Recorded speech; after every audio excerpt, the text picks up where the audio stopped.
رمضان آتے ہی ایک سوال بہت زیادہ پوچھا جاتا ہے، تراویح 8 رکعت ہے یا 20؟ اور کیا تراویح پڑھنا ضروری بھی ہے یا نہیں؟ آج ہم اس مسئلے کو بغیر کسی فرقہ واردیت کے قرآن و حدیث کی روشنی میں سمجھنے کی کوشش کریں گے۔ تراویح دراصل رمضان میں پڑھی جانے والی ایک خاص نفلی نماز ہے۔ یہ عشاء کی نماز کے بعد پڑھی جاتی ہے۔ لفظ تراویح عربی زبان کے لفظ ترویہ سے نکلا ہے، جس کا مطلب ہے آرام کرنا، کیونکہ ہر 4 رکعت کے بعد صحابہ رضی اللہ تعالیٰ عنہم تھوڑا وقفہ کیا کرتے تھے۔ سب سے پہلے یہ بات سمجھ لیں کہ تراویح فرض نہیں ہے، یہ سنت موقدہ یا موقدہ نفل کے درجے میں آتی ہے۔ نبی کریم صلی اللہ علیہ وآلہ وسلم نے چند راتیں باجماعت تراویح پڑھائی، پھر یہ کہہ کر ترک کر دی کہ کہیں یہ امت پر فرض نہ ہو جائے۔ اس لیے جو شخص تراویح نہیں پڑھتا وہ گناہ گار نہیں ہوتا، لیکن پڑھنے والا بہت بڑا اجر پاتا ہے۔ کچھ علماء کا موقف ہے کہ تراویح 8 رکعت ہے۔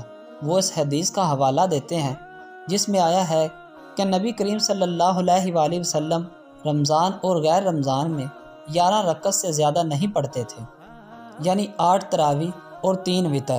یہ موقف زیادہ تر اہل حدیث اور بعض دیگر علماء کے ہاں پایا جاتا ہے۔ دوسری طرف حضرت عمر رضی اللہ تعالیٰ عنہ کے دور خلافت میں صحابہ کرام نے باجماعت 20 رکعت تراویح ادا کی۔ چاروں مشہور فقی مذاہب حنفی، شافعی، مالکی اور حنبلی کے نزدیک 20 رکعت تراویح معمول رہی ہے۔ اس لیے دنیا کے اکثر مساجد میں 20 رکعت پڑھی جاتی ہے۔ اصل حقیقت یہ ہے کہ تراویح کی رکعات کی تعداد میں وسعت ہے، 8 بھی درست ہے، 20 بھی درست ہے۔ اصل مقصد رکعات کی گنتی نہیں بلکہ خشوع، قرآن سننا، اللہ سے تعلق مضبوط کرنا ہے۔ جو 8 پڑھے وہ بھی خیر پر ہے، جو 20 پڑھے وہ بھی خیر پر ہے۔ ہمیں اس مسئلے پر جھگڑا نہیں کرنا چاہیے۔ اگر آپ صحت مند ہیں، وقت ہے اور استاد ہے تو تراویح ضرور پڑھیں۔ یہ رمضان کی خاص عبادت ہے، یہ گناہوں کی معافی کا ذریعہ ہے، یہ دل کو نرم کرتی ہے۔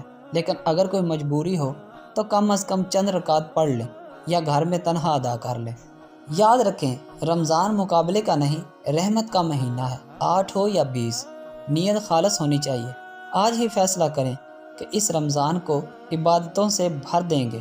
اگر ویڈیو پسند آئے تو شیئر کریں اور کل کے موضوع کے لیے چینل کو سبسکرائب کریں۔ شکریہ۔